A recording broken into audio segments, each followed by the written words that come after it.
and a happy live stream lec day to you as well. This is our live stream lecture. Every Friday and Saturday we do our Q&A, and then Sundays at 4 p.m. Eastern we bring you a live stream lecture on a particular historical topic that we think might be interesting, that you guys voted on, and you guys voted for Teddy Roosevelt. So today for our live stream lecture, I will be presenting about the life and times and the legacy of one of America's best presidents, one of the most famous presidents, and of course a president who was so good he made it all the way to Mount Rushmore, Theodore Roosevelt, who hated being called Teddy. And we're going to get into that. We'll talk about some of the mythos and legends around him. He's one of America's larger-than-life figures, definitely one of America's most memorable faces and figures in its history. And you can't tell the story of the United States, particularly the rise of the presidency and the rise of America as an imperial power in the 20th century, without discussing this great American, Theodore Roosevelt. So I'm really looking forward to presenting that. Hello, Hars. Hello, Rodolfo. Let's see who else joins us as we get started on the Friendly Neighborhood History channel, and I find a background for us to use. I hope you're all having a really, really great Sunday and have had a good weekend. We've got a good week ahead, and then we've got our live stream back on Friday with our Q&A Friday and Saturday, and another live stream lecture next Sunday. Actually, next weekend we're going 4 days in a row. So we're doing 3 Q&As, and then Monday will be our live stream lecture all about the history of Labor Day. So I will be presenting on the history of Labor Day a week from tomorrow. So we get 3 Q&As instead, a special for all of us. Oh, by the way, follow us on TikTok, where you can get, Friendly History, at Friendly History on TikTok, where you can get more exclusive content that you can't get here. There's stuff there that you can't find, and there's stuff here you can't find there. So please follow us there and like and subscribe. If you like history and social studies, may I suggest you're in the right place. Thank you for joining us for our presentation on one of America's most famous and likable presidents, Theodore Roosevelt. We'll get started in just a minute when I have all of the pictures I'm going to be using for my background.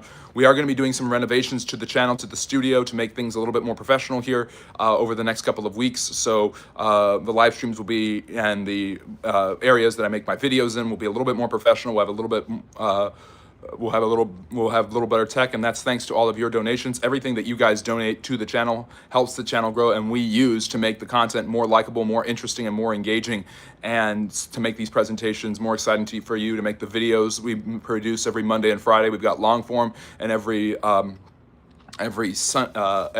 we've got short videos dropping to make that more presentable to you.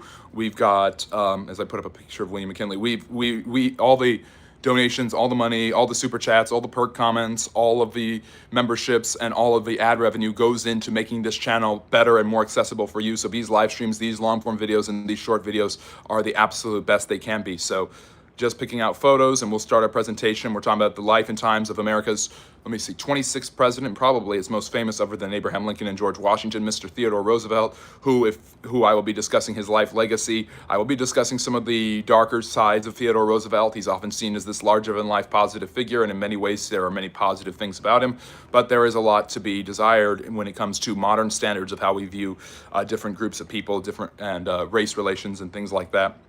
But yeah, you can't tell a story of America without one of its most brilliant and likable presidents, and that is Theodore Roosevelt, and that is who I am presenting on. So just give me a second while I get all of the pictures and backgrounds we're going to be using ready. We're getting a green screen in the next couple of weeks, so I'm really looking forward to that.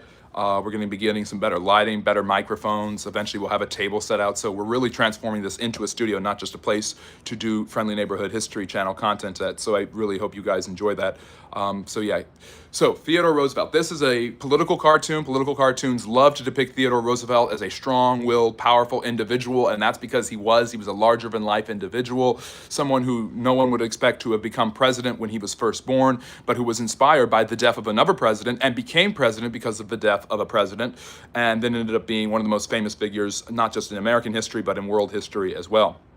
So let's use a picture of him when he's relatively young. Okay.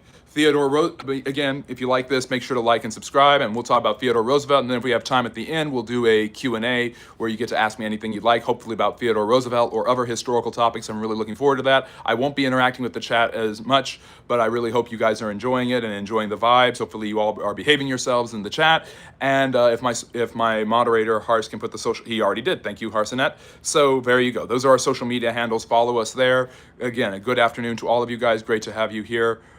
So here we are, Theodore Roosevelt. So Teddy Roosevelt was the youngest president in U.S. history. He still, and probably for the foreseeable future, will be the youngest president in U.S. history. He was born in 1858.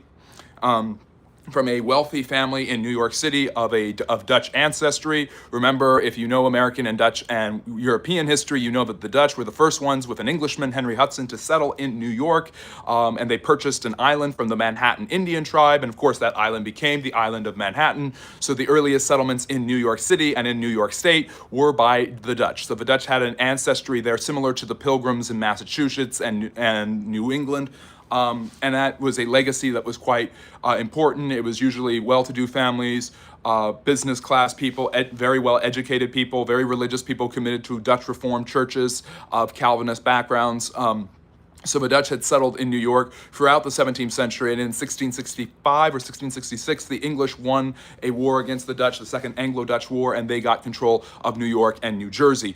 They renamed it after the title of the brother of the King of England, who later became King James II. And so New York became a colony of the United States, and of course became a state later on. It's known as the Empire State, and it's got, of course, the biggest city in the United States, New York City, and that's where Theodore Roosevelt was born. I think he was only the second U.S. president to come from New York, but like the first U.S. president to come from New York, Martin Van Buren, again, from a well-to-do Dutch family with a long legacy in American history. The Roosevelts were extraordinarily wealthy, extraordinarily well-to-do, and extremely well-educated. That's why, of course, you not only know about Theodore Roosevelt, but you can even watch our live stream lecture and our long-form videos on both Theodore and his cousin Franklin Roosevelt, who later became president. The Roosevelts were extremely well-connected, and of course, Franklin Roosevelt married his second cousin, Eleanor, who was given away by her uncle at their wedding in 1905 when he was president, Theodore Roosevelt. So yes, there's a little bit about the Roosevelts, and welcome to the Friendly Neighborhood History channel and to our live stream lecture. We talk about history in a neighborly, communal manner, and every Sunday at 4 p.m. Eastern, we have a live stream lecture to give to you guys, and it's about one of America's most famous figures, Theodore Roosevelt. I won't be interacting with the chat so much, but it's so good to have you here. If you're just joining us for the first time, like and subscribe, become a Friendly Neighborhood Historian. It's as easy as that. And if you've been joining us for a while, it's really great to have you back here. So Theodore Roosevelt grows up. He's a relatively sickly child. He's actually got an issue with his eyes, which is why he wears glasses throughout the rest of his life. He has several different diseases during his youth. I think tuberculosis was one of them, or pneumonia. I think it was pneumonia that kept him almost bedridden at several different times. So the robust, strong, energetic Theodore Roosevelt that we know of when he was president really didn't exist in his youth. But he did stay home. He read a lot. He became a voracious reader and remained a voracious reader. He was extremely well-informed, one of the most well-informed presidents in U.S. history. And when he was about 7 years old, almost 7 years old, obviously his family, being New Yorkers, were huge supporters of Abraham Lincoln and the Civil War. And Lincoln's body was displayed and was put on tour after he was assassinated and went through the streets of New York. And from a window, Theodore, I don't have that picture, I wish I had it, but it's one of the most famous historical pictures. You watch Theodore Roosevelt from a window looking down on the procession with the a casket of Abraham Lincoln going through the streets of New York. So the Roosevelts, again, a very influential family in New York City. I'm trying to remember, I think Theodore Roosevelt went to Columbia. That would make a lot of sense, but he's going to have quite a legacy in New York himself. However, to overcome his sickliness and his other childhood maladies, he takes up boxing. He becomes a professional boxer. He's one of the most active, physically active presidents in U.S. history. He loves horseback riding. He loves boxing. I don't know how many other sports he played, but I believe he was also an avid swimmer. So Roosevelt became quite burly, quite strong in his youth, his teenage and early adult years. He went from being the sickly, gangly child who was well informed to being a well-formed adult who was also, broad-shouldered, big-muscled, and tough as nails, and willing to fight at the drop of a hat for anything. He was undefeated in his boxing career, if I'm correct, just like Lincoln, his idol, had been undefeated in his wrestling career. So one of the biggest brawls would be by two of the best presidents in U.S. history, Theodore Roosevelt and his idol, maybe the greatest president, Abraham Lincoln.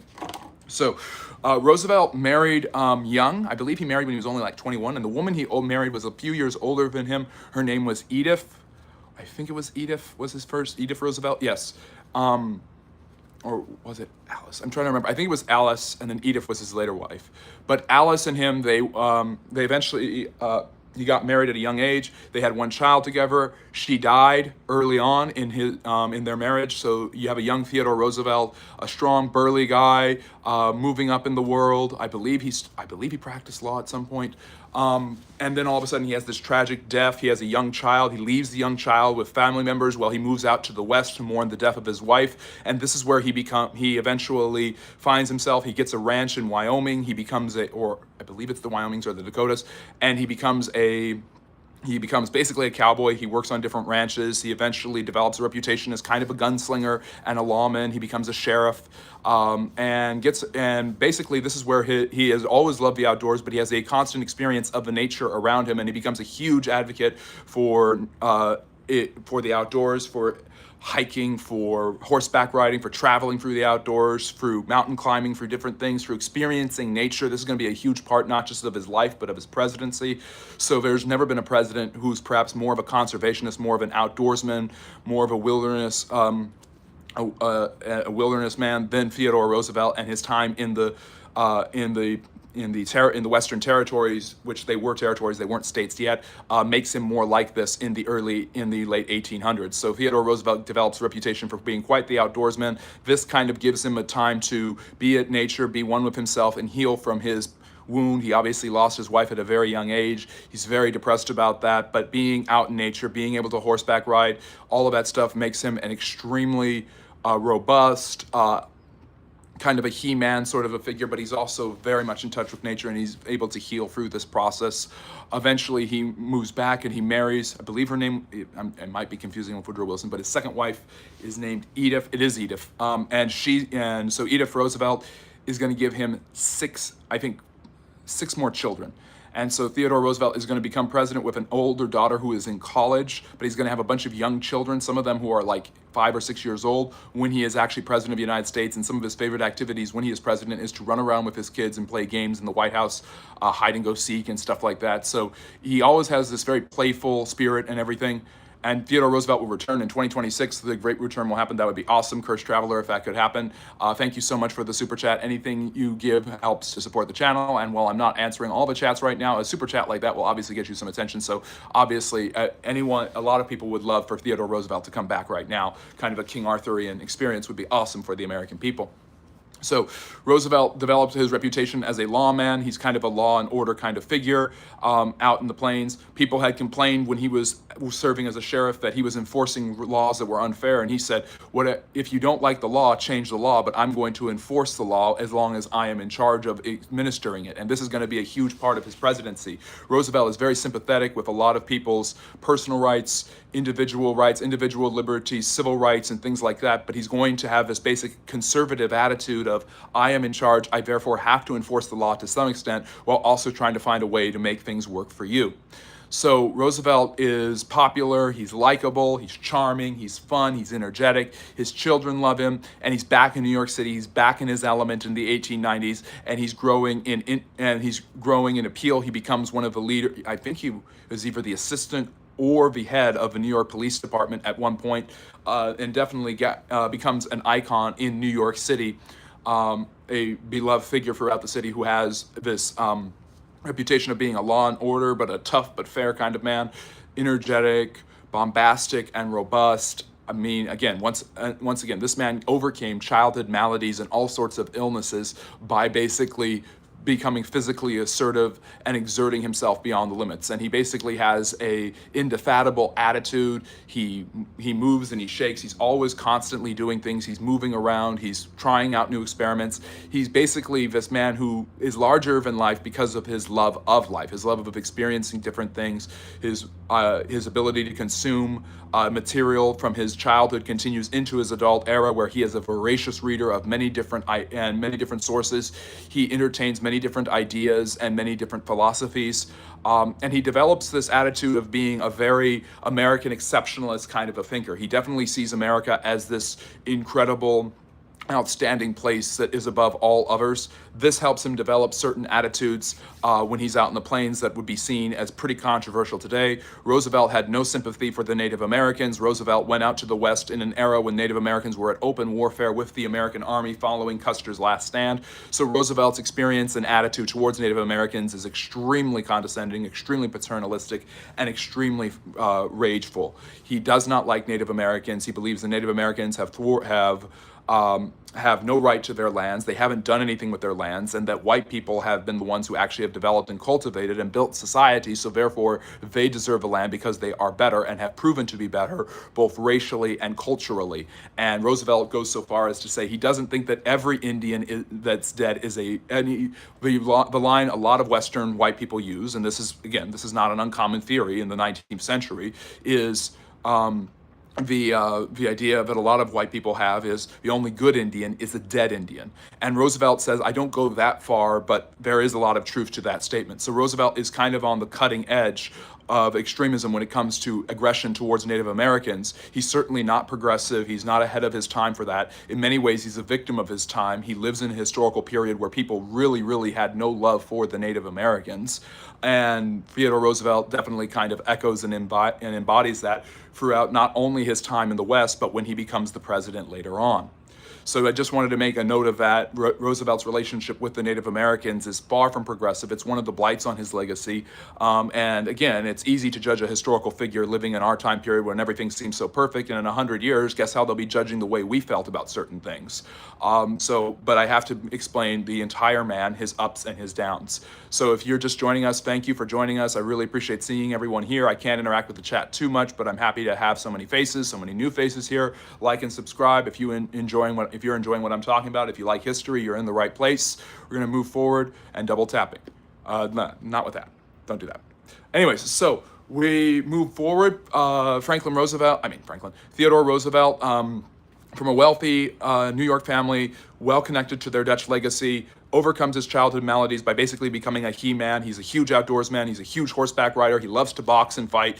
He's always willing to be on the front lines. He becomes a lawman and a cowboy in the West, eventually moves back to New York, gets married a second time after his wife died, which forced him to move west in the first place, and then becomes a leader in New York law enforcement, gaining attention for his ability to understand the plight of those who are suffering, but also his willingness to still enforce the law. One of his common refrains is, "I will change the law." It is, if you want the laws to change the laws, but I'm going to enforce them until otherwise. Roosevelt then catches the attention of the Republican Party, which is in a period of change itself in the late 1800s. There are two developing wings in both political parties that have a lot to say about the current economic crises starting in the mid-1890s under Democratic President Grover Cleveland. There are progressives who believe in basically the government giving people more rights, giving them more democratic responsibilities, such as the direct election of representatives or referendums and ballot initiatives, propositions, and stuff like that. There are others who want more, and they want the government to be able to provide social safety nets for those who are suffering. They want them to provide for the poor, the destitute, the disabled. They want them to clean up the factory system. They want them to preserve natural lands. There's different movements, and they all coalesce into one larger movement called the Progressive Movement that becomes popular during the late 19th century and has a running theme in both the Republican and Democratic parties. And Theodore Roosevelt is a progressive. He's interested in getting government activity in reforming the work environments, breaking up the monopolies and trusts of the big businesses run by the robber barons. There have been antitrust legislation, anti-monopoly legislation on the books for quite some time, but none of these have really been followed, and Roosevelt during his presidency will make a name for himself for enforcing laws that were already on the books. This is something that's going to be a running trend for Theodore Roosevelt. So Roosevelt is one of the rising voices in the progressive wing of the Republican Party. But his reputation of being a good lawman, of being a fighter, and of being and doing a good job with the New York Police Department catches a lot of attention and a lot of respect from the Republican Party, and so he is a rising star in the party. I believe he serves in the New York State Legislature for a small amount of time, but in 1897, the new president, William McKinley, who is more of a conservative, traditional Republican who focuses on economic development, big business interests, and protecting American manufacturing, mainly through tariffs, by the way. William McKinley had one of the most famous tariff laws in American history named after him, so the Republicans although tariffs seem to be a new thing with Republicans, it's actually something that during the 19th century, a lot of big business Republicans were interested in. McKinley is supported by big money, supported by the robber barons in many ways, and he wins in 1896 against a more populist candidate, William Jennings Bryan, who is his own brand of progressivism in the Democratic Party. How does this impact Roosevelt? Roosevelt becomes the Assistant Secretary of the Navy under McKinley. He is a war hawk. He's an American exceptionalist. He believes a lot of the narratives coming out of Spanish colonies like Puerto Rico and Cuba about the suffering of those people at the hands of a tyrannical Spanish regime, an empire that is in decline, trying to squeeze what little it can out of people that it has oppressed for more than 3 centuries, closer to 4 centuries at this point. Actually 4 centuries for Cuba and Puerto Rico since Columbus had arrived. So Roosevelt is pushing hard for war with Spain, as are several others.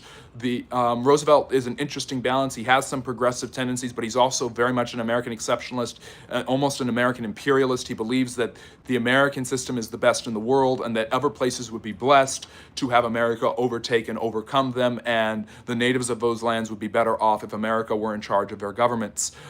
This is how he will enforce this during the Philippine War when he is president.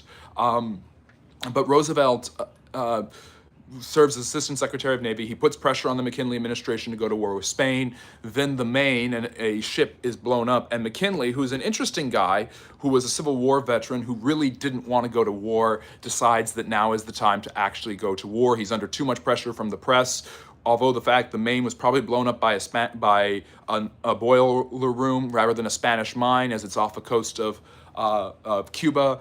This basically puts media pressure and the pressure of his cabinet, and McKinley has no choice politically but to go to war with Spain. And Roosevelt, interestingly enough, takes up a different position. Roosevelt resigns as Assistant Secretary of the Navy, which is an extremely important position in military position in the United States government at the time, and leads a group of soldiers called the Rough Riders into Cuba. And I don't have the picture of San Juan Hill, but I wish I did. But the Rough Riders are a cavalry brigade, and Roosevelt is at the front of them, leading them into combat, not just sitting back from the outside, but leading a bunch of cavalrymen at different battles, most notably the assault on San Juan Hill, where against all odds, an American group of cavalrymen, again led by Theodore Roosevelt, is able to overcome a larger Spanish force and take over San Juan Hill, a huge victory for the Americans. The war lasts for only a few months. It's extraordinarily successful. The American economy is boosted. The Spanish Empire is decimated, and the Americans take over Cuba, Guam, Puerto Rico, and the Philippines. The Philippines go into rebellion, but Roosevelt, even when he is president, will not tolerate an independent Filipino society because he does not believe that the native Filipinos are good enough to run their society yet. Social Darwinism, paternalism, the idea that some cultures and races are clearly better because of their technological and civic accomplishments is something that does inspire and influence a lot of his foreign policy decisions, as it does all over the West at this time. Roosevelt believes, like many Americans, that by building an imperial a sphere of influence in the Caribbean and in Central and South America, you can have an empire that can challenge the influence of the British and the French and the German empires, because if you don't have something, they're going to try to overrun whatever you have. So Roosevelt has this idea that basically the United States needs to have a large imperial sphere of influence and colonies in order to be on the same wavelength as the British and the French, who have developed massive intercontinental empires at this time. What happens next to Roosevelt? Roosevelt comes back to America. He's extremely popular. He's elected governor of New York. He is a rising star in the Republican Party, and the conservatives in the party, who are close to big business interests, who are close to some of these robber barons, who know that Roosevelt and the progressives want to enforce antitrust laws and anti-monopoly laws and enforce sanitation and proper workplace safety for workers, might hurt business interests, eventually decide to make him vice president. The Republican, so in 1900, Roosevelt is they think they can push Roosevelt to the side by making him William McKinley's vice presidential candidate, replacing a more conservative Republican with Roosevelt. He's got facial recognition. He's got a celebrity. He obviously was huge in the Cuban War, and then he was the governor of a large estate. He was in the presidential cabinet, so he obviously has name recognition, and McKinley easily wins in a re-election. The economy is strong. Everything's going well. And this is where the sad part comes. McKinley is actually, in my opinion, one of the most underrated presidents in U.S. history. He's likable, he's charming. Well, not really charming, but he's likable. He's an honorable, decent kind of leader. He's done a good job in advancing American interest. He's not only won the Spanish-American War, he's annexed Hawaii. America seems to be prosperous. McKinley is considering strategies to bring racial reclamation to the United States, something his vice president is interested in, but not nearly as much as he is. And then in 6 months into the new term, with 6 months after Theodore Roosevelt becomes his vice president, the worst nightmare happens for the Republicans. McKinley is shot, and 8 days later he dies. And with a heavy heart, Theodore Roosevelt, at just the age of 42, assumes the presidency, shocking everybody. They thought that they could shut him up by putting him in the VP slot, but now they have a beast who has become the president of the United States due to the tragic passing of William McKinley. Of course, if McKinley had lived, Roosevelt probably would have become president anyways after 1904. And now you have one of the most energetic, likable, charming, and progressive people to ever be president now sitting in the Oval Office at just the age of 42. And Roosevelt is going to be one of the most transformational presidents in U.S. history. Again, there is a reason that he is on Mount Rushmore. Roosevelt assumes office at a very young age, and he's full of pep, he's full of zest, he's full of energy. He brings all of that fervor from fighting bandits and natives in the West, and leading the New York Police Department and fighting on San Juan Hill into the Oval Office, where his children are running rampage through it. He's got his daughter, who he's constantly fighting with, who is going on trying to figure out where to send her to college. Roosevelt is likable, he's fun. His youngest child is only 3 years old, if I'm correct, when he becomes president. And America really likes this new guy. And what makes Roosevelt different from presidents in the past, perhaps ever since Lincoln, is that Roosevelt speaks to the people on behalf of the people. He is a populist president, he's a progressive president, but he is not he would not be considered by any stretch of the imagination to be left-wing. He has some more liberal ideas than his predecessors, particularly McKinley, but he is not necessarily a liberal president in the sense of we think of liberal and conservative today. Roosevelt has conservative tendencies, he also has liberal tendencies, and he melds them together to basically try to find the best course of action. At the end of the day, the best thing you can say about Theodore Roosevelt is that he is a pragmatist. He thinks not in terms of Republican or Democrat, but in terms of what will be best for the American people. What can he do to make the experience for the American people as good as it can be? And that's going to be something that determines his presidency. He immediately runs into some big challenges in how he's going to deal with the whole issue of of trusts, of monopolies, of the big businesses versus the little guys. Coal miner strikes in Pennsylvania threaten to really ruin the American economy and threaten to basically make people freeze because of lack of heat. In 1902, Roosevelt himself goes in and demands they return to work and demands that their business owners, the owners of the coal mines, meet some of the demands of the coal strikers. He mediates the negotiations, and eventually a deal is made.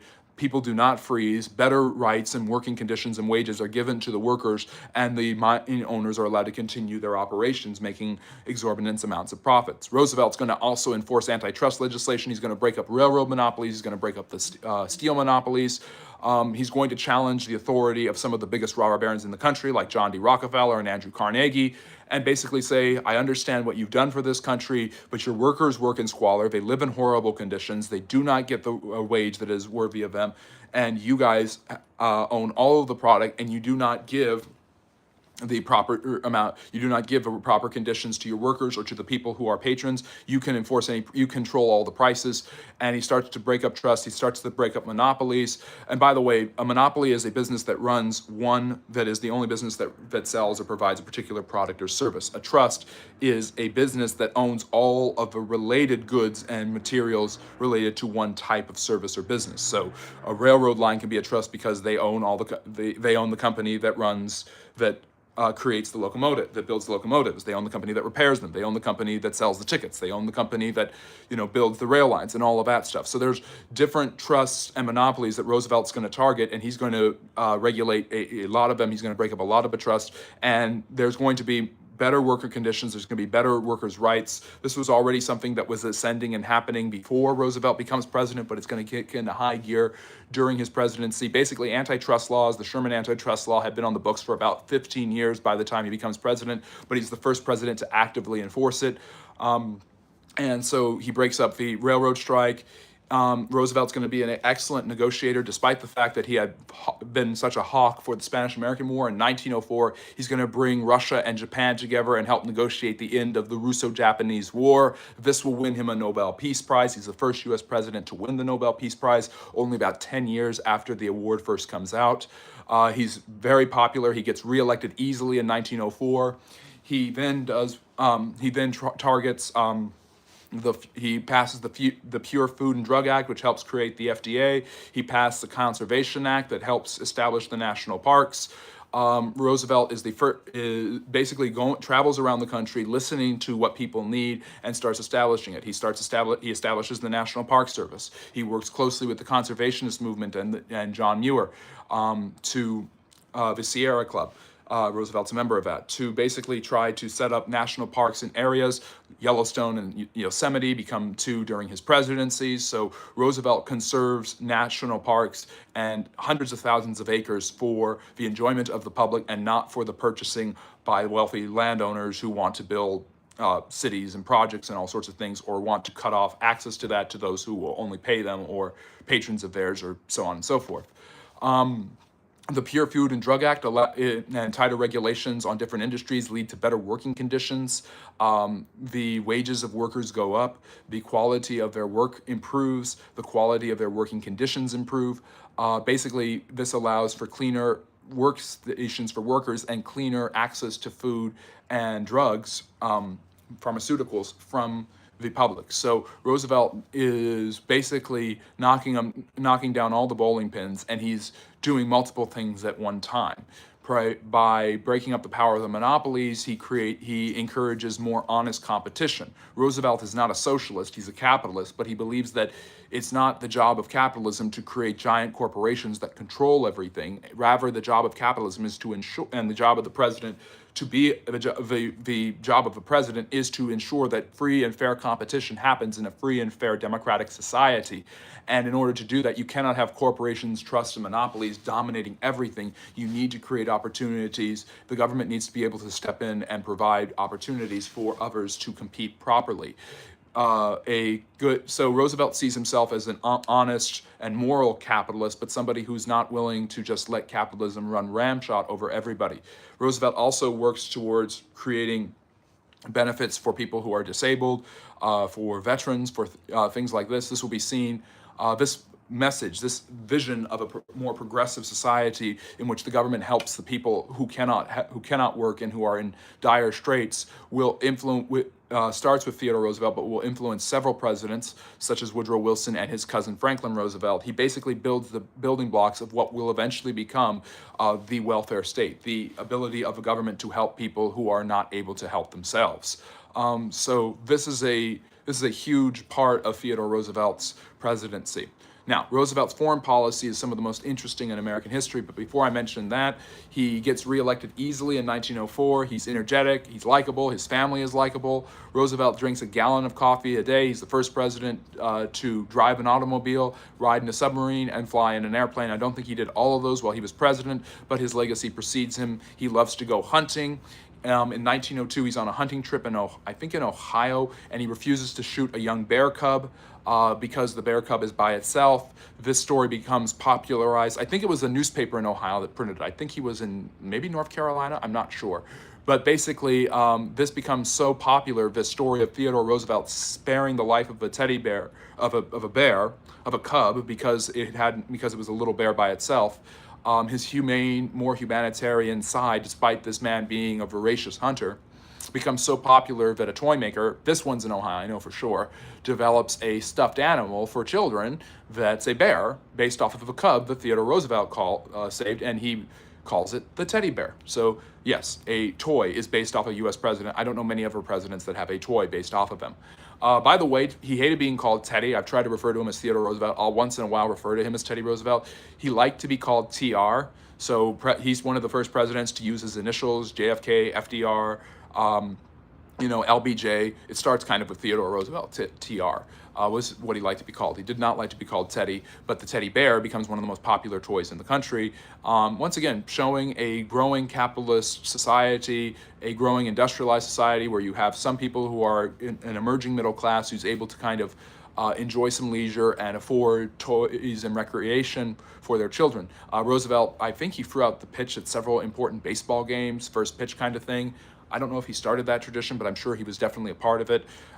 Basically, if there was a celebrity in America in the early 20th century that you paid attention to, it was Theodore Roosevelt. This is before the advent of the radio and silent pictures. Presidents weren't used to being celebrities. They were used to being important, but Theodore Roosevelt was likable enough to be a celebrity. He usually went on campaign stop. He usually went on gave speeches all across the country, usually speaking from a train. Very common back then, these whistle stop campaigns, as they were known, where Roosevelt would give speeches to people. He liked to interact with people. He loved to talk to people. And he had the energy to do this because he drank a gallon of coffee a day. He was definitely addicted to coffee. He wins an easy re-election overwhelmingly. His vice president is a man named Charles W. Fairbanks, and that's where Fairbanks, Alaska comes from, by the way. So a little bit of fun fact there with Theodore Roosevelt's vice president. So he's served basically all of McKinley's second term and his own full term. And things are going, and he still feels like there's a lot he wants to accomplish. There's a lot of progressive things he wants to do for America.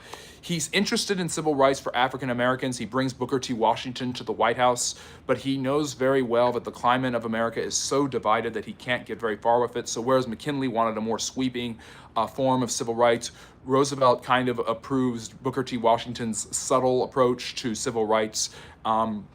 He's not the most progressive president when it comes to racial issues, to racial purity, to racial reclamation and reconciliation and harmony. He obviously has very, very biased views against the Native Americans. He sees other societies as inferior to white, Western, and Americans and European societies. He has a very, very chauvinistic view of America and of white people. He would be a racist by almost every metric we have today. Of course, you have to look at this through the victim of time lens. So what happens next? This brings us to Roosevelt's foreign policy. For years, the French had been trying to build a canal to connect the Atlantic and Pacific Ocean along the isthmus between that divided Central and South America. Roosevelt, I think it's 1903, basically, Roosevelt decides to basically do some nation building in Central America. Not wanting the French to be responsible for the building of a canal, he believes that it's America's job to build a canal. And he invokes the Monroe Doctrine, and he adds what's known as the Roosevelt Corollary. Corollary? Corollary. The Roosevelt Corollary. And the corollary basically says that the United States is not only that the Americas are no longer subject to colonization by Europeans, which is what the original document had said, but that the United States has the right to intervene for foreign countries if they are being threatened by Europeans. That basically the United States will speak for the rest of the continent, the North American continent, for Central America, and for South America. And basically this is a huge imperialist jump for Theodore Roosevelt, who has already had a huge and heavy hand in the colonization of the Philippines, Cuba, and Puerto Rico and Guam by the United States, but now wants to basically spread this influence to the rest of the Americas and say, no, if anyone's going to speak for them, it's not going to be the French, it's going to be us. And Roosevelt basically starts a revolution against the Colombian government that helps create a new nation, the nation of Panama, and Panama immediately is dependent upon the United States, and as recompense, they basically allow the United States to build the Panama Canal, and it's going to take about 10 years, and the Americans succeed where the French had not previously. And Roosevelt is going to be the main mastermind behind doing this. He basically does a successful example of nation building and manages to create a new nation with its own nationalist movement, and then in his exchange builds one of the most important building projects in human history and takes control of the Panama Canal. The United States will give it back to the Panamanians at the end of the century, thanks to President Jimmy Carter in the 1970s. So you've got that. Roosevelt administers the end of the Russo-Japanese War. Roosevelt also sends troops to fight in China and tries to push, as his predecessor had, this idea of spheres of influence, of basically an open door policy with the Chinese, rather than having spheres of influence where different European countries could trade in different areas of China. All the Westerners and Japan, who is the ascendant empire in the East, have access to free trade with China. So Roosevelt particularly big in that. He's particularly big in bringing an end to the Boxer Rebellion, where nationalist Chinese tried to throw out European and Japanese and American influences. He helps negotiate the end of the Russo-Japanese War. He wins the Nobel Prize for that, and he creates a new nation just so he can build a canal. It's a pretty impressive amount of accomplishments from Theodore Roosevelt during his presidency. Unlike a lot of presidents, like I already mentioned, his accomplishments with the Food and Drug Administration with cleaning up working conditions and food packaging conditions and proper diet and proper health conditions for food and pharmaceuticals, as well as his conservationist efforts, are in his second term. So Roosevelt does not have this lull in his second term like a Thomas Jefferson had, which is why one of the reasons I think he's a better president than Jefferson. And I really think that when you get past Roosevelt, Lincoln, and Washington, you're looking at another tier. They're kind of almost in a category to themselves. No offense to the great Thomas Jefferson. But Roosevelt is extraordinarily popular. He has only won one term of his own, but he's been president for 7 years. So he's kind of in this no man's land of, can he run for another term? Yes, presidents usually only serve 2 terms. There's no constitutional law barring him, but he would be president for 12 years, which has never happened before. So in 1908, Roosevelt decides that he's not going to run for re-election. He's going to let this one go, and he's going to turn over power to somebody else. Now, Roosevelt has so much influence and so much power that he can basically choose his own handpicked successor. And he chooses his Secretary of War, a man who thought he would become a Supreme Court justice, a man named William Howard Taft, who a lot of people just know because he was president because he was really, really overweight. But Taft was actually an impressive and interesting figure. He had been the governor of the Philippines during the war. He had worked hard as Secretary of War. He had a good reputation with conservatives, but he also had some sympathies and would enact many progressive reforms of monopolies and trust under Roosevelt. Taft was more of a constitutionalist and a slow mover who believed that the president wasn't just supposed to make things happen, but that the president was just supposed to respect the wishes of the Constitution, and he kind of acts more as a judge during his 4 years than Roosevelt had as kind of a active, engaged president. Roosevelt did more as an engaged, active president than almost every president before him since Lincoln combined. So from 1865 to 1901, there had never been a president who had been as active as Theodore Roosevelt, with going back that far, and all the ones in between had combined were not as active as TR. So Roosevelt bows out. He thinks that Taft will continue his legacy, and although Taft is successful in continuing some of Roosevelt's legacy, he kind of goes on his own and lets conservative Republicans more or less call some of the shots. This greatly angers Roosevelt. They kind of diss each other. Taft doesn't want to sit next to Roosevelt. Taft's wife has a falling out with Roosevelt's wife. Taft's wife really pressures him to run for president at first, then then has a stroke. Taft has a really difficult time. He's not as popular. He's not as likable. He gains a lot of weight. Him getting stuck in the White House bathtub makes him a butt of a joke. And Roosevelt starts to turn on him, and the Republicans start to divide between the progressives, who will embrace Roosevelt, who basically goes on a hunting trip to Africa as soon as his presidency is over and comes back an international celebrity. And it's like, don't you want me back? And he decides to run for a non-consecutive term in 1912 as a Republican. He runs up against Taft, who has been embraced by the conservative side of the party, and the two men basically battle each other for the Republican nomination, and a splitting of the Republicans starts to occur. Roosevelt starts making fun of Taft. He's rude, he's insulting, and the two men become the most bitter of rivals, with basically flinging feces at each other like two wild monkeys during their primary season. There's clearly not only a falling out, but an absolute hatred between the two men who had been the last 2 presidents of the United States. Roosevelt believes that Taft has messed up everything that he had tried to build. Taft believes that Roosevelt turned on him for no reason, and Roosevelt becomes more and more vitriolic. Roosevelt is bullish. He can be nasty. He can be intimidating. Roosevelt is not always the nicest person. This leads to a lot of tension between the two men, and at the Republican convention, Roosevelt is dismayed when the conservative wing of the party throws their lot in behind Taft, and he's able to win the nomination. Roosevelt has a choice here of what to do. It's a decision he would later come to regret.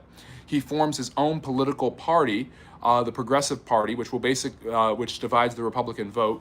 Somebody said he was as tough as a bull moose. I think that's where it comes from. And so he calls it the Bull Moose Party. So the Bull Moose Party, symbolized by a bull moose, and Roosevelt obviously hunted many moose. He's a hunter.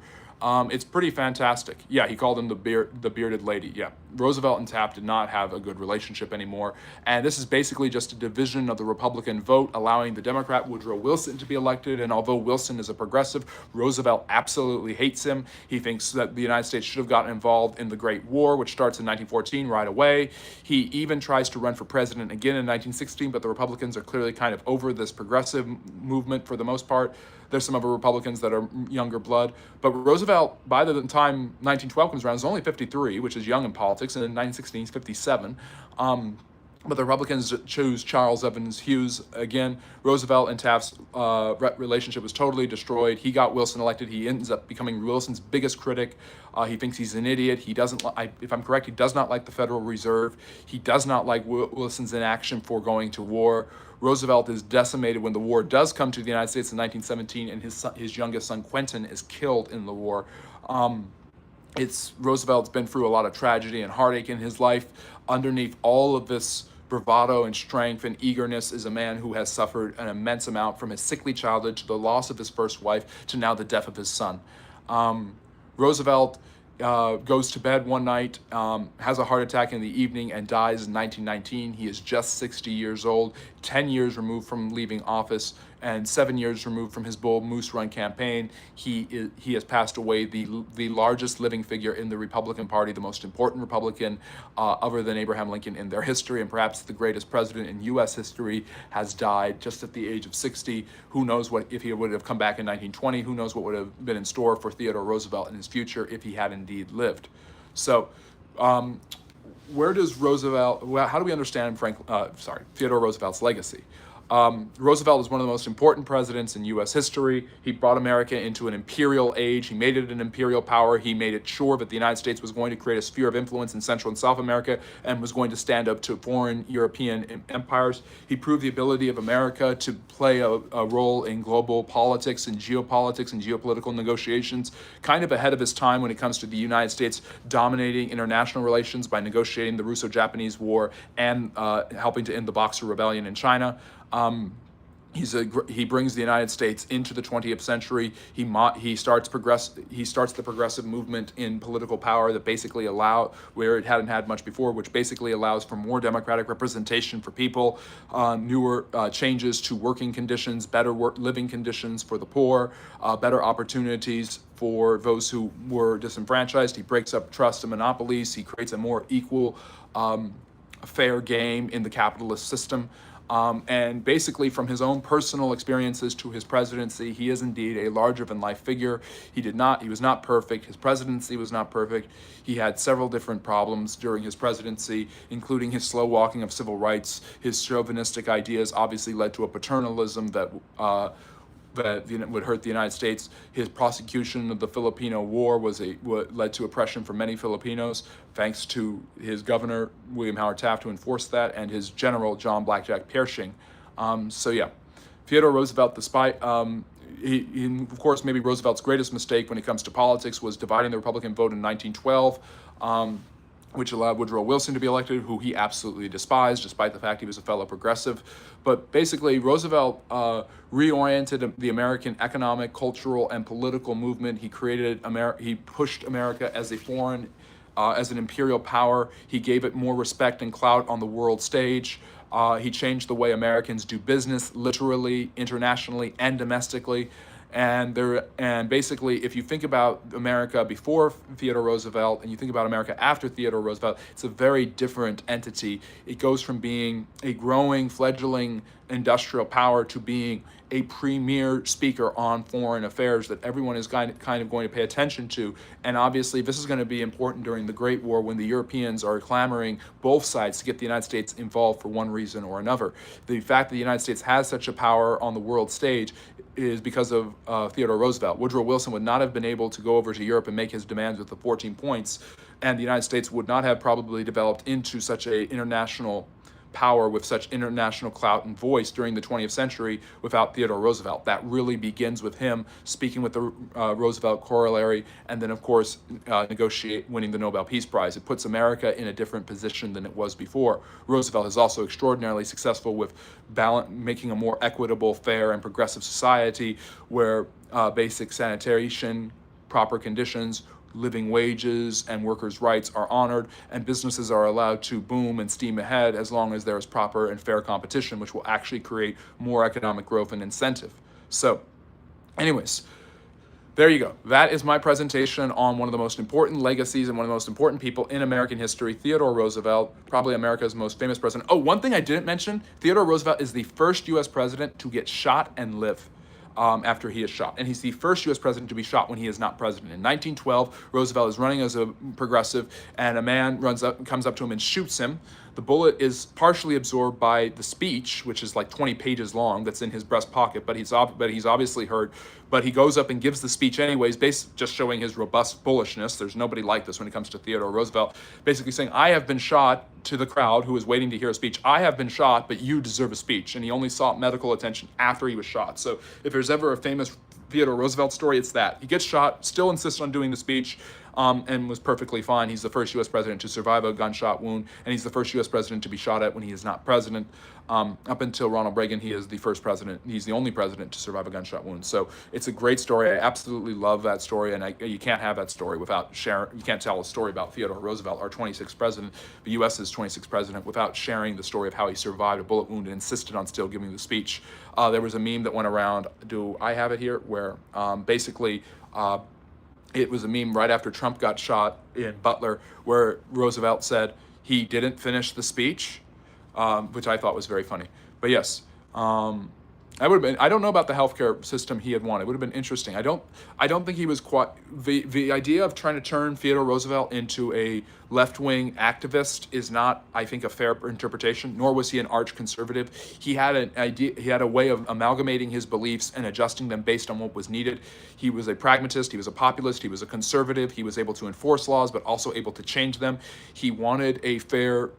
He believed in a strong and imperialistic America. He was chauvinistic. He was racist in a lot of these ideas, but he was also willing to work for the little guy as much as he was for the big guy. He had both a great macro and micro geopolitical perspective that was quite fascinating, that really put America, if you want to use the term America first, Theodore Roosevelt probably embodied it better than any president up until that point, maybe with the exception of Andrew Jackson.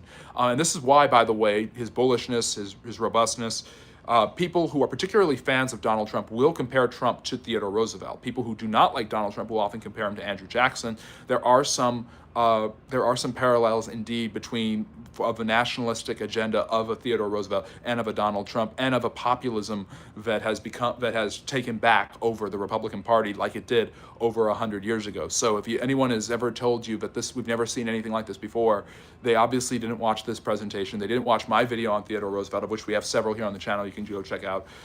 Their history doesn't repeat, but it does rhyme a lot. And Theodore Roosevelt envisioned an America that a lot of conservatives nowadays are still envisioning, although Theodore Roosevelt wasn't quite the progressive that many conservatives are. So definitely different eras, to be sure, like Randall is saying in the chat. But yeah, that's my presentation. That's some Theodore Roosevelt. I hope you really enjoyed learning about this incredible American icon. We've got about 10 minutes left, so I will answer any questions you have about TR or about American history or about any type of history. Just drop that in the chat. I'm going to keep the background up. Please like and subscribe if you haven't already. Thank you so much. We had such a big crowd today. I haven't been able to interact with the chat. I apologize for that. That's just because I've been getting into this so much. I love talking about Theodore Roosevelt. Again, he ranks number 3 for me. Go check out my tier rankings of U.S. presidents if you want to learn more about that. What year did he die? 1919. He was 60 years old. Thank you for subscribing, Jude. I really appreciate it. Just looking for the chat. Trump paid out of Vietnam. Roosevelt bought his way into war. That's true. Cool time. Yep. I was wearing this tie yesterday. It's a Giorgio Armani. We do formal wear here, so we got that. Thank you, Imer. I really appreciate it. We got a lot of new faces here. Make sure to like and subscribe if you haven't. Anything helps the channel. If you want to give a super chat or you want to become a member, obviously that's up to you, but no pressure whatsoever. I just appreciate seeing so many faces here, so many new faces, and we had a great time. Corzo, longtime friendly neighborhood historian. How did federal spending look like under Roosevelt? Federal spending increased during Roosevelt's presidency. You've got new social programs that you want to enact, but I don't think it was over the top. I'm not too keen on how budgets were. Budgets in American history were generally pretty balanced. Spending was not over the top unless a president was in war until the 1930s and then the 1960s, when there have been big social program overhauls, like during the Johnson and FDR presidency. You obviously see a change there. Was the person who shot Roosevelt held accountable? He got the electric chair. Thank you, Sarcasm, for your liking and subscribing. Really appreciate you. Love him or hate him, Trump would have also continued his rally if it weren't for modern Secret Service protocols and the need to take him out of the hospital and secure the area. Yeah, I mean, he did the fight thing, and I was like, this election's over. It didn't matter who he was running against after he did that. Was it William McKinley who ignited imperialism or Teddy Roosevelt?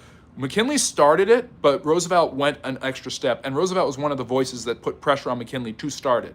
McKinley was hesitant for American imperialism, but McKinley got Hawaii by basically allowing Sanford Dole and white Americans to cheat over the native Hawaiians in Queen Luluakalani. It's one of the sadder parts of McKinley's presidency. You're nothing more than proven you can read a bit. What you believe to be his glaringly missed opportunities. Go on, I dare you. What do you mean by that? Do you know why the Republican Party picked him as the VP? Because I can tell you. They wanted him out of the way. They felt that the VP wasn't a strong leader, so they got Garrett Hobart out of the way and put Roosevelt in there because they felt they could silence him and McKinley could continue to do his agenda. What area of history are you most interested in? I by trade a Russian historian, but I love all types of history, and I try to chameleonize myself and get into whatever history I'm learning when I learn about it. The Republican Party never thought Theodore Roosevelt would become president. Yep, and yet he did, and they never thought he would be a great president, and he turned out to be one of the best. So the party politics really didn't help him like it had McKinley. Are you pro-Bitcoin? First question, not about Theodore Roosevelt. I mean, I think it's interesting. I think it's a decent investment, but I'm not like gonna put all my eggs in one basket. And Harsh, my wonderful moderator, could you put the socials in the chat? I did not see them yet, so I want to tag them so you guys can follow us on Instagram, Facebook, and X. You can also join our Patreon. There's also the where we get early access, including my First Lady series. There is TikTok, Friendly History, where we've got other content that we don't have here, and of course we have content here all the time. Copying this comment from earlier, I've heard more modernist takes, mainly from libertarians, that TR shouldn't have broken up Standard Oil. Thoughts on this? No. I think that's obviously what led to Exxon, led to Mobil, led to some of the most famous oil companies that we have. But basically, you had Rockefeller controlling all of the oil production in the country. And Roosevelt believed, as did progressives on the Republican side, who were more conservative than Democratic progressives at the time, that capitalism was a good idea and that worked as long as you could create fair and equal competition. If you have a trust or a monopoly, they're going to basically extract from their worker. They're not going to have any reason to pay their workers well. They're not going to have any reason to have good sanitation or medical or health records, and they're not going to have any reason to charge low prices. Roosevelt felt that this was basically a failure of capitalism if you just had corporations controlling everything. It's an interesting perspective, though. I'm not surprised that libertarians think that. It's basically the government gets involved with the economy at all, and libertarians think that it doesn't work. That's their prerogative. I'm not going to make an economic argument one way or another. I'm not going to overly radicalize or overly shift TR too far to the right. I think he's an interesting figure in so many ways. And I don't know that we can apply modern standards of economic and conservatism and liberalism to him. Did you know Russia dropped 47 nukes on Kazakhstan? Was that before they passed the ban, the London Treaty, where they banned above ground nuclear testing? Did TR own slaves? No. From the north, family from a rich Dutch family, Dutch family. Slavery was outlawed when he was born. I don't know if his ancestors had owned slaves. They probably had at some point. For how long was the Panama Canal held under U.S. control? Until 1999. Isn't there something about him going into Mexico and starting the Spanish-American War? He didn't have anything to do with Mexico. I was talking about this earlier, but he basically put pressure on the McKinley administration, especially after the USS Maine broke off the coast of Cuba to go into the war, and yellow journalism from people like Joseph Pulitzer and William Randolph Hearst. Basically, the media, the Fourth Estate, put McKinley in a bind where he went to a war he didn't want to fight in because McKinley hated war because he was a Civil War veteran, and Roosevelt resigned as Assistant Secretary of Navy to go and fight with the Rough Riders, a cavalry brigade he led. So Thomas saying, wouldn't Teddy be considered extreme left in today's political climate? No, he wasn't anti-capitalist. He wasn't pro-socialism. He believed that if you moderated some of these things, you didn't have rampant laissez-faire capitalism, you could maintain the integrity of capitalism. I see some desire for social welfare and progress that is obviously enough to call him a progressive, but also a willingness to follow laws, an imperialistic and exceptionalist vision of America, and a approval of capitalism that would keep him out from being Bernie Sanders-like figure. The progressive era was was important, even if it wasn't 100% a progressive period. The FDR creation is important, yes. And basically, FDR went even further than he did. He followed the model, but in a new way. And by the way, you have a new deal of FDR. You have what Roosevelt himself called the square deal. He had his own idea of giving the square deal to the American people to help them economically and socially prosper in the face of massive corporations, trusts, and monopolies. Thus spoke Zarathustra. Are you talking about Richard Strauss's music or Nietzsche? Who doesn't like Friedrich Nietzsche? Modern, probably, certainly not modernist. Interesting. I think Bitcoin is changing financial history. Thanks for answering. All American oil companies got kicked out of Iraq in January 2024 because China and Russia control all 6 of its fields. Talk about a sad, pointless war. Definitely. It's definitely not come back to help the United States, its involvement in Iraq, in the second Iraq war. It's amazing how such a pull yourself up by the bootstraps man also laid the foundation for social services. Great man. He understood the importance that you can't pull yourself up by the bootstraps if you don't have boots. Roosevelt himself was personally very committed to self-improvement. I don't think he was of the mindset that people are always victims of their society and therefore everyone deserves a hand up no matter what. But I do think that he was like, you can't just have people dying in streets with nothing.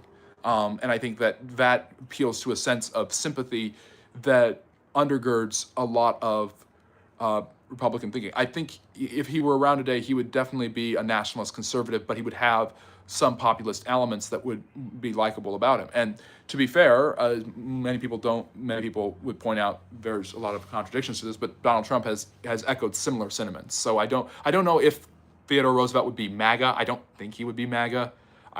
But I think there is a lot of that nationalist, populist, but somewhat conservative platform that Roosevelt himself identified in a much different context during the first decade of the 20th century when he was president.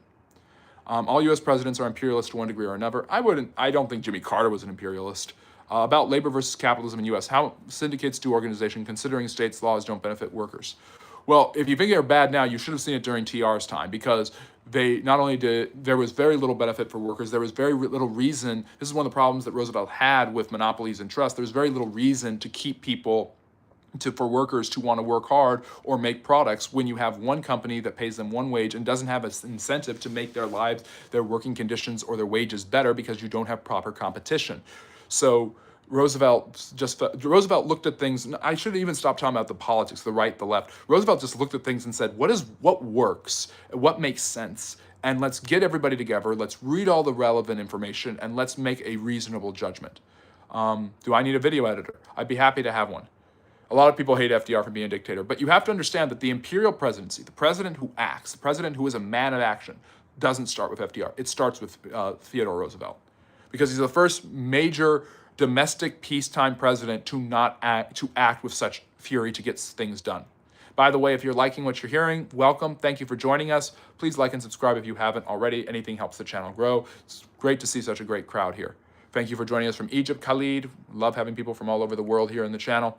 America purchased Alaska from Russia in 1867. Many say for around 7.2 million. Seward's Folly. We need a right-wing socialist movement in modern politics. Maybe that's kind of it. I'm not sure. TR, bloodthirsty warmonger. That would be a harsh criticism of him, but there is definitely something to be said of his eagerness to go to war with Spain. Morons should not have platforms. I agree, Jay, which is why I'm going to delete your comment, because morons should not have platforms. Yeah, well, she kind of synthesized different ideas from progressivism and capitalism and conservatism. I don't want to say that a nationalist is a conservative, and I don't want to say that a progressive in that era especially is a socialist. Why do you think nationalism is paid in such a nasty way? Nazis. The idea that you can love your nation and desire its absolute best sounds great if you're in India. Indian nationalism of the Narendra Modi type is not hated, but nationalism in the West is hated because of the stain of Nazism. Americans must wake up and realize you are losing your position, and Trump is accelerating the decline because you sold out to the idea the rich should have it all, delusions you could be then. Theodore Roosevelt would not like the rich getting more, I'll tell you that. Progressive communism works. Progressive communism? You mean like Lenin? Can you show us your socks? No. And by the way, if I haven't gotten your chat, I apologize. I'm just going through all of this. You're a legend, brother. Thank you, Bo. I appreciate you. Did TR's sons become generals? I think one or two of them became one of them became a general in the Third World War, or what you guys call Second World War. Can you speak of a time in history where communism worked? Bueller. Carter wasn't against the military. There was army bases in his presidency. Carter wasn't anti-imperialist. Gave up American interest in Iran, leading to the Islamic Revolution. Gave up the Panama Canal. Carter basically believed that there was this idea of, instead of a peace through strength idea. Oh, by the way, one thing that I definitely missed was Roosevelt had this idea that set the groundwork for what we usually call the peace through strength argument, where basically you needed to have a strong military that was ready to act at any given moment in order to be respected and in order to dominate geopolitical issues. If America was going to be exceptional and going to be the best, it needed a strong military. You could work through diplomacy, but you got to be able to back it up with your army. He called this speaking softly and carrying a big stick. The arsenal, the Navy, the Army, that is the big stick. You're ready to fight. You have the ability to fight, and everybody knows it, but you're also willing to speak to peace and power. Jimmy Carter, who I was just speaking about, represented the opposite view that is more characteristic of more liberal democratic presidents, where it's not peace through strength, it's peace through example. You give an example of a good, honest, and transparent governmental administration where you where you hope that people will follow your model and your example. Jimmy Carter is a good, Southern Baptist type fellow. He believed that basically if you act like Jesus, everybody will see this and want to imitate you. But and both of these run into different problems, but that's a huge difference. So Jimmy Carter developed kind of an alternative strategy, which makes me think he's not an imperialist at all. Theodore Roosevelt pushed an imperialist strategy: speak softly and carry a big stick, something that he's very, very famous for. Let me see here. Are you familiar with Havara Agreement of 1933? I watched a mini documentary about it. Really interesting. I'm trying to remember it. I've heard it before, and I'm going to move because I need to charge. So yeah. Ooh, let me turn off my light. Only at 2%, so I had to save all of my energy for some Theodore Roosevelt talk with you guys, which I really, really enjoyed. Let me see which background I want. Oh yeah, this is the political cartoons loved Theodore Roosevelt, like the teddy bear story I was telling you guys, and they also loved the big stick diplomacy argument because it was easy to depict him in kind of a cartoonish way as speaking softly and carrying a big stick. By the way, if you like what I've been talking about, consider watching my Theodore Roosevelt video, my series on the presidents. I did a full-length video about TR. Let me see here. Hello, Blake. Teddy Roosevelt was multipolar politically. I think he was just a pragmatist. And some of the best leaders in history have been pragmatists. Communism has never worked. United States of Israel, they definitely weren't the United States of Israel back then. Did George Washington have a British accent? I've heard that the Americans got rid of their British accents, or the British spoke like the Americans do and then got rid of that afterwards. I don't know. It's kind of weird. What did he say about Indians? He basically believed the only good Indian was not a dead Indian, but he was pretty close to that. He was like a tier below that, he said. He believed that the Indians were savages. Roosevelt obviously had a very retrograde opinion about the Native Americans. He believed they didn't have any rights to their land. They hadn't done anything with the land, and that white people and Americans had proven themselves, so therefore they deserved to have the land, and the Indians, who were just their enemies, deserved to lose all their land. And he basically said, this is the way you fight, and if you win, you get to the victor goes the spoils. Embedded structures of politics, man, of course, every U.S. president since Theodore could be imperialist. That's not a tough call. Yes, it is a tough call. Jimmy Carter is not an imperialist. America's military forces behind Russia's, probably not. More recently, the Powell Doctrine, interesting. Don't know what that is off the top of my head. To a lot of countries, they saw that as weakness. Yeah, in my opinion, diplomacy is necessary, violence is ugly. Fair point. I'm pretty sure Theodore Roosevelt would agree with you. I mean, this guy ended 2 wars, but he started wars, too. So it's interesting. Everything is a form of imperialism to the disruptors of this country. I don't know what you mean. Russia sees America as Europe in the whole picture of weakness. Russia's geopolitical situation is to be worried about invaders. This is part of their history. Check out my Russian history and Russian Tsars series to see more about that. But basically, the logic and the psychology is we are going to be invaded, and we do not want anyone invading us. So we don't like American imperialism. They would hate this model of speak softly and carry a big stick. They don't want any of that. They feel that if anyone close to them is against them, then they must be ready to be invaded. So they see Europe as an extension of America, and that's how the Middle East does too, to some extent. That guy behind you hated colored people, especially in the army. Yes, if I'm correct, he either segregated the army or it was Wilson who segregated the army. Roosevelt didn't fully hate African Americans. He wanted a slow-walking form of civil rights. He wasn't as gung-ho about it as his predecessor, William McKinley. Let me see here. Free Palestine, stop the channel side. Okay, free Palestine from who? This guy is a bot programmed badly. Clearly a bot. Yes, absolutely. Hilarious. Fight against America. Fight for social. Okay. India is having a good chess plays. Bobby Fischer was a great chess player. Okay. Magnus Carlsen is the best chess player in the world. I think he's from like Norway. I think the United States of Israel started when JFK ordered AIPAC to register as a foreign lobbyist entity, but coincidentally was shot shortly afterwards. A lot of people think that. And they're allowed to think that. I don't necessarily believe it, but who knows. My President Putin isn't afraid of America either. Yeah, that's why he suddenly wants to end a war that he started and has not been able to win. He can't even beat Ukraine. Sorry. Also, Carter, when alive in the 2000s, 2010s, even admitted he wished he had been better to our foes because there was an embargo still on Cuba during Carter's presidency. Yes, being good to the Iranian Islamic Republic led to captives that were not freed. I think Carter was not very good at self-reflection. Thank you for joining us from Saudi Arabia, originally from the Philippines. Have you read The 13th Tribe? I have not. I disagree with history. Yes. We don't like hearing that. You should be agreeing with history. History's cool. Thank you for subbing, Axel. Just telling Putin's been just toying with Ukraine. Yes, toying for 3 years, losing tens of thousands of his men, and now having to go to the drawing board, basically asking for peace. Kim Jong-un is the man. I don't think the North Koreans, if they weren't indoctrinated, they wouldn't agree with you. General Colin Powell believed that if you go to war with overwhelming force. That's kind of a speak softly and carry a big stick. If you're going to go to war, you go to war to win it. Where are you from? I'm from the United States. I'm not going to share more than that. He did take Crimea. He's just Sheldon on pop. I don't know. I think you're off protesting a lot, SPY. I think you just secretly like me. What do you think about Jay-Z's album Magna Carta? Also, how beneficial was Magna Carta to our current democracies? Magna Carta established did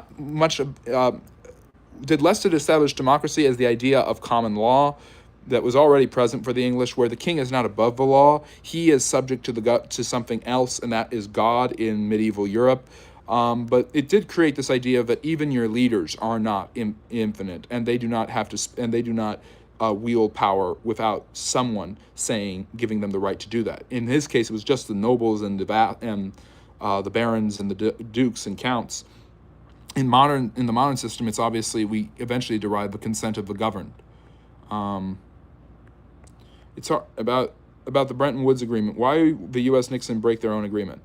I have to look into exactly how they broke that agreement, but I would not be surprised if the U.S. broke its own agreement. It's hard to beat Ukraine when Ukraine had trillions of dollars in arms pumped into them. That's true. You also have the United States and the West giving Ukraine a lot to try to help them win that war.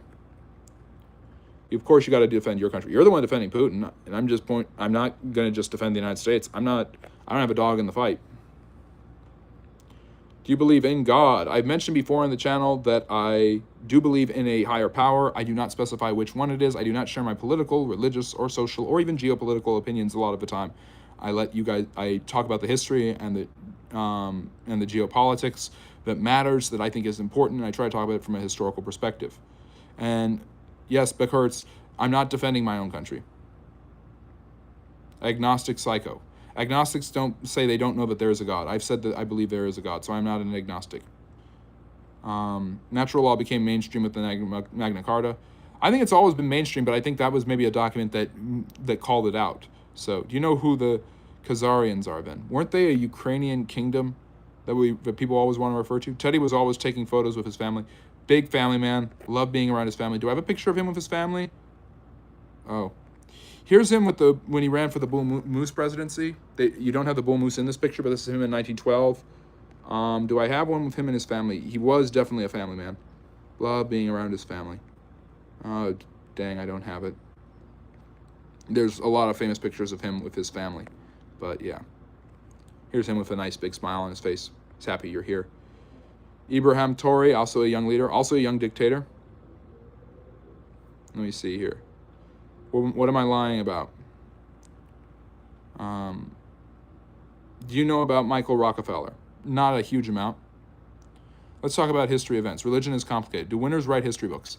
Sometimes. I tend to think that historical facts tend to be pretty indisputable, especially the more disparate sources you can get confirming them. But I think that the winners do write history, but it's more of the interpretations of history. This chat now belongs to Russia. Cool beans. Why do you have to yell that out, though, in a caps rage? Let me see here.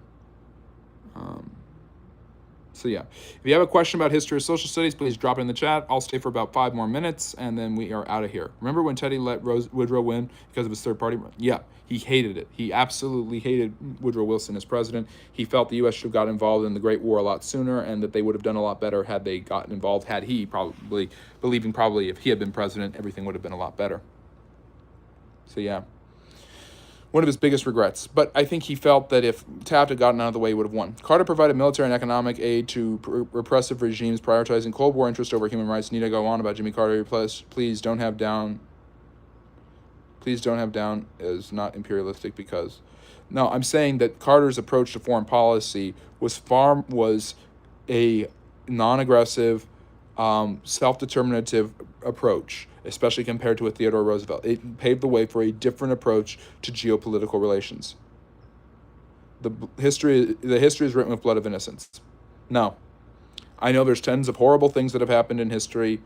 I'm going to talk about the horrible things, but I'm going to talk about the positive things too. I'm going to be as objective as I possibly can be, and I'm going to lay it down. History is not just, you can't just have a cynical approach to history, because then you'll just end up not studying it, you'll not learn anything, and people who don't learn from history do indeed are doomed to either repeat or, as I prefer to say, rhyme it. The truth of the matter is that, when you really look at it, there's plenty of terrible things and there's plenty of great things in history. Cynicism doesn't get you anywhere of learning from the mistakes of history in the past. Did France send a ship to reclaim their gold? Sounds like something the French would do. Didn't Carter uncap interest rates? I think so. What was Teddy's stance on Japan, and how did he react to 21 demands on China? He favored an open door policy like McKinley did before. He helped negotiate the end of the Boxer Rebellion. He actually, in many ways, by doing that and his efforts with ending the Russo-Japanese War, he helped promote America's international global standing. He was pretty anti-immigrant. He pushed the Japanese into the Gentleman's Agreement, which basically was an agreement between the two countries, not an official policy, but was a wink and a nod agreement in which Japan stopped sending immigrants to the United States during the early part of the 20th century. In terms of historical torture methods, what was the worst way to go? I've got to say the Iron Maiden. That one's just nasty.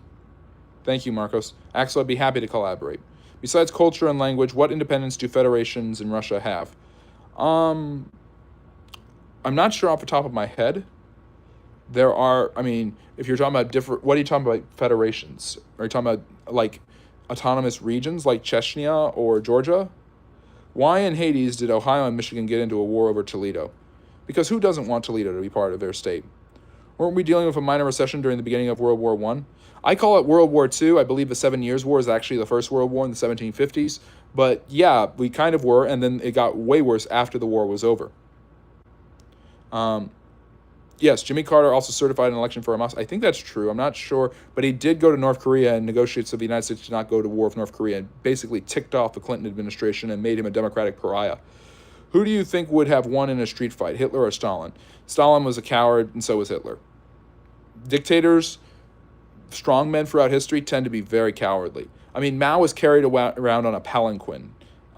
Get this idea of the revolutionary leader who's really suffering for his people is overblown. Most of them are middle-class, angsty college students. And that just shows you that it's not brave, bravado men who can cause a lot of damage. It's not he-men, even though they certainly can and do many times. It can also be, for lack of a better term, angsty painter from Austria. Do you think if John F. Kennedy didn't have died, he would become president? Yes, I do think RFK would have beat Nixon. Who do you think would have won? I already answered that. I was pulled over in 2022. I think, but Blue Baron, basically, I think if I had to give it to anyone, if you're just going by how the wars went, I'd say Stalin would have a slight advantage. I was pulled over in 2022 by Israeli police near Mazar-Sharika. The Israeli cop pointed his M4 in my face and said, "Recite your Fatiha." My younger cousin next to me urinated himself in front of his fiancée. We are Americans, but now Israelis are allowed to kill Americans after October 7th. Okay, second part is not true, but I'm really sorry that happened to you. Thank you for sharing that, Sharif. it is pretty incredible what Israel will go, what extremes they will go to when fighting a war, this war, when fighting any war. And I think there's a justification they have for it, that they're in an existential crisis with every war. I like to see on Timcast. What is Timcast? Where were you educated? I'm not going to say where, but I have a master's and a bachelor's degree. Democracy is always bound for failure. Republics are always better. A democracy is a more personal version of a republic where you have representative government and representatives making the laws. Direct democracies tend to be very, very rare. If America is indeed a democracy, which, by the way, it's not, it is a representative democracy. American democracy is a real democracy or a capitalism dictator. It's supposed to be the latter. I wouldn't call it a democracy, though. Stalin was pretty paranoid, but he was also very much an ideologue. He believed, when the collectivization happened, that he was enacting true Marxism. Well, in history books, is it called World War I and World War II? Why is that? Because the history books are wrong. And people get mad at me all the time, and I know why the history books call them that, but I believe the 7 Years' War is the First World War, and I'm gonna go down swinging with it. That's why we call it here. You don't have to believe that. I'm going to give a good reason why I believe that, and if you agree, you can agree, and if you can disagree, you can point out why I'm wrong. But I don't believe the history books are correct to label the First World War the First World War. I usually say the Great War. Democracy is always bound for failure. Yeah, I already answered that. Most authoritarian dictators are paranoid to some extent. When you hold on to that much power, you have to find a way to hurt others to hold on to it. I struggle to understand that Hitler was a coward. Was he not a World War I veteran? And Stalin was a veteran. They were both veterans. I often find that dictators will run and hide when they are threatened. That's a good point, though, New Era. Hitler did indeed fight in the war. He was scarred from the war. He was injured by chemical gas. Israel has been pretty reasonable with everything it's done. Children running across fields and being shot at because they're trying to get food, that's not reasonable. And Israel has no ends it won't go to. Many times that's true. And it's been true. Look at Liberty. Look at the Lavon affair. And I mean, I don't like it. I think a lot of people in the West particularly do not like it. I think Middle Easterners prey upon Westerners who do not like it to try to make Israel look like they're the only bad actors, which I think is a bad faith argument. I will say that if you're in a Western country and if you were surrounded by your enemies and every war you were fighting could be your last war and your people are facing complete annihilation, only 80 years after a genocide was committed against your people, you probably would stoop to low-brow behavior. Would it be as lowbrow as Israel's gone right now with the settlement in the West Bank? Probably not. But I'm saying that if you are surrounded in an existential crisis, I don't know how you can consistently be responsible and fight just civilian wars. So, but Trump is Republic, so that means it good. I don't know if Trump's, again, like Theodore Roosevelt, can you really use that term on him, Republican on him? Tacos or burritos, which one is better? Ooh, I like burritos just because it's a bigger meal. Do you think Stalin let his son die? I don't know. Don't know enough. Stalin wasn't a vet, but he was pretty militant. I mean, I'm trying to think. He didn't fight in the war, but he did fight in the Civil War. And he did fight, and he did obviously help lead the Soviets in the revolution, the Bolsheviks. Interesting, you haven't heard of the American citizens shot and killed in the West Bank. It's happening more and more. I have actually heard of a few of those. I mean, it's unconscionable. I think I can understand to some extent some of Israel's actions in Gaza. Understanding the West Bank one just makes very little sense. They're not at active war with the Palestinian Authority. Exception, Alexander the Great in many battles. True. 4-1, but Muslim children are 1% of normal humans. That's disgusting. I don't know why you're saying that. Do you feel the world wars were influenced by the financial institutions? Probably somewhat. War is always good for the economy, but it's only good for certain sectors of economy. This young man has a very level-headed mind. Refreshing. Thank you. Thanks for the clarification. I could have sworn they were a minor penalty, but that was in 1907, when Theodore Roosevelt was president. The economy comes and goes. I like your tone, professionalism, and composure and passion. Your channel going to grow. Yes, we're going to grow a lot today. Hopefully a lot of you have liked and subscribed. We've had a big crowd today. Why would you put yourself in such a situation? What kind of situation? How do you combat a group of people willing to die for Islam, willing to go after children and sacrifice them to advance Islam? It's not, believe it, there's other societies that were willing to sacrifice. I mean, look at what the Aztecs did. Was there hate against the big waves of Italian immigrants similar to the Irish? Is it funny people? The Irish were actually the ones who were bullying Italian immigrants in the United States. Okay, they used terror to destabilize the region so that the only fight left is militias and civilians. Fair. What we should understand from Putin and Trump meeting. I think that The basic idea is that Trump is putting huge amounts of pressure on the Russians to end the war. I think he's just kind of tried to be a moderate in some of it. He's willing to give... Putin needs a victory. He needs to say, I won, so he can say, I got Donetsk. And Trump was saying, well, I want the fighting to stop, so take Donetsk. And Zelensky's under pressure to end the war, but he has to go back to his people and say, I want that we have maintained our sovereignty, so he doesn't want to give up Donetsk. And so it's looking like they're coming to a little bit of an impasse in how they're going to meet, because the Russians do not want to recognize Zelensky as a legitimate president. Free Palestine from who? Do you know about Rabin? Rabin in the 90s? I don't know what you mean. Plenty of terror from the West Bank. I love that video, but we want good thing. Yeah, it's true. It's how politics works. It's from Freedom Tunes. They're very funny. War is only good for the debt holders. Who are they? Oh, wait. Yes. Casual groper. Groiper. Is murder and by whom it was committed? I'm still don't know what you're talking about. War is a form of agreement, but diplomacy also. Very true. Crunchy, you're just making insults. You're not actually saying anything reasonable. Hello, Lemon. Let me see. I'm trying to get to the end of the chat so that I can wrap it up. Finally, a YouTube stream that is not garbage. You have my respect. Don't agree with you on Russian-Ukraine conflict. It's obvious Russia has all the chips, but that's my opinion. Fair. I don't think they can withstand constant pressure from the fighting from the Europeans and pressure from the U.S. economically. I think they need a victory and they need to hold on, but fair point. Muslims are not bound for evil. There are far more peaceful Muslims than there are not. And Muslims tend to be the victims of the radicals. Stalin killed 83 generals and admirals during his Great Purge. That's a very paranoid stance. It wasn't just paranoid, it was holding on to power. And Mao did the same thing. You look at the Night of the Long Knives. Maybe it's just dictatorship that does that.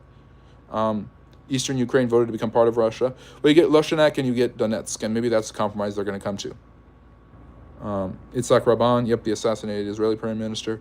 Because they worship a false god that literally commands them to murder anyone that does not praise Allah. I don't think that the Muslims in Malaysia or in Indonesia would agree with you.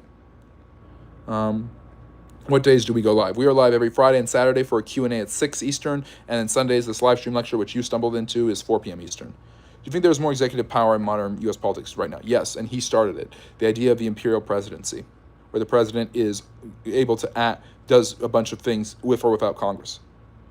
I still can't believe that there were many about Theodore endorsing national health insurance for working people. The UK passed an insurance act in 1911. Theirs included unemployment insurance. Yep, 20 years before the Americans did it with Theodore's cousin. You think Ukraine should have elections? I think their constitution forbids them from having elections during their war, by the way. Free Palestine from Israeli oppression. What do you mean, who?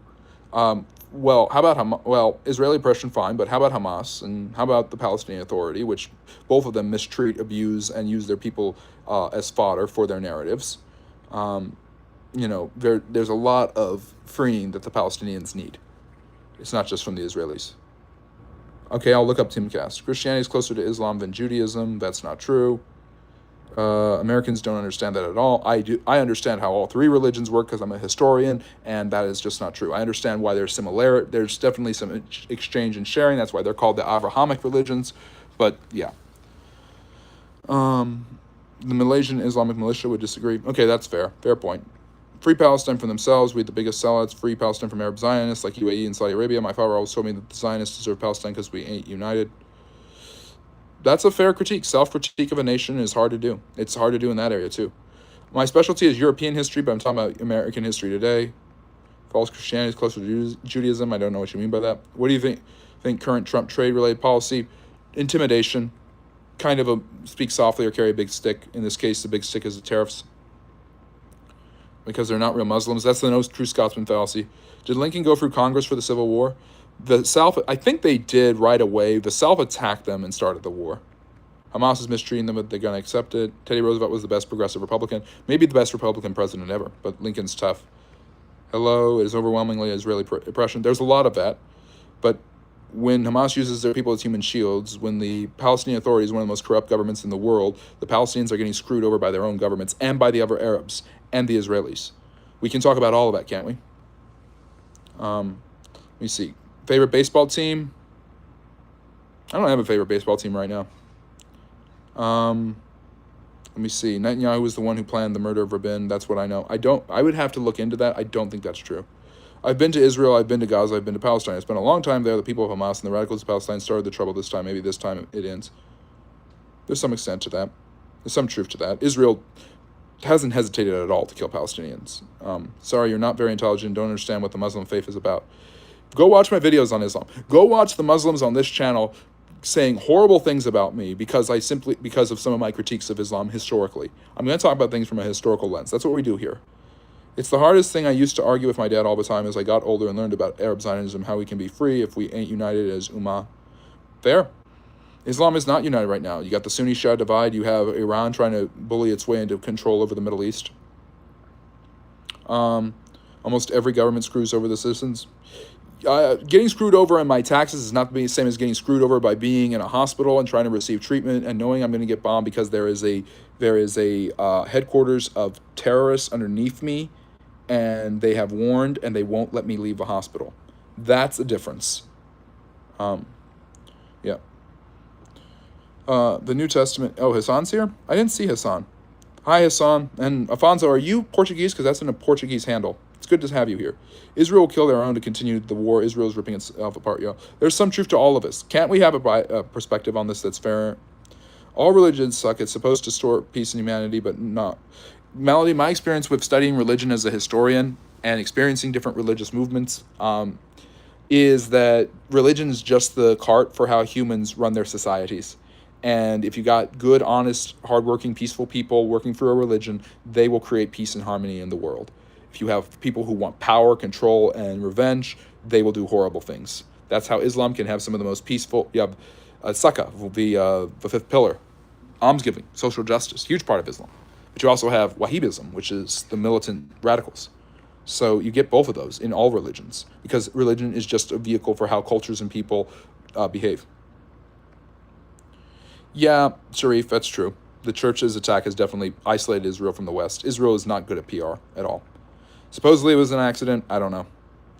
Let me see here. Yeah. People are allowed to bicker. I like it when people bicker. What about Russia bombing the factory? Yeah, it sounds like what they do. Religion is Russia indiscriminately attacks civilian targets, pretty much. You're from Angola. Angola used to be controlled by the Portuguese. That makes sense. That's really cool. Thank you for joining us from all over the world. It's great to have people from all over the world here. I hate in this chat that when you cross the Muslim belief, they believe that what only they know is correct. The others are just wrong, simple. I've had some strong-minded Muslims, and I've had some very fair, reasonable-minded Muslims. And I've had some strong-minded Groypers, and I have some very fair-minded Groypers, and I've had strong-minded Christians, and I've had strong-minded Jews. I've had people of all backgrounds. As long as you're here to learn about history and social studies, I'm happy to have you here. But I'm going to have to sign off now. I've been going about 30 minutes over just to talk to you wonderful people. We had 40 minutes of Q&A after a great talk about Theodore Roosevelt that I really enjoyed giving to you guys. If you haven't subscribed, if you haven't become a friendly neighborhood historian, by doing so, please do so. Please like if you haven't already. I'm so good to see so many great people who've been in this channel a long time, like Gayahan and Corzo, and of course Rodolfo, my wonderful moderator. Hars was here earlier doing a great job. But yes, we have people from all over the world with backgrounds and different perspectives and experiences sharing their historical experiences. Really appreciate having you all here. We'll be back Friday at 6 p.m. Eastern for a Q&A, Saturday 6 p.m. Eastern Q&A, and then Sundays. Follow the social media handles. Of course, you can also join us on TikTok where you get extra bonus content that you won't get here. There you go. Hope you all have a really, really great rest of your Sunday and a wonderful week. Take care, and as always, love history. Bye-bye, all.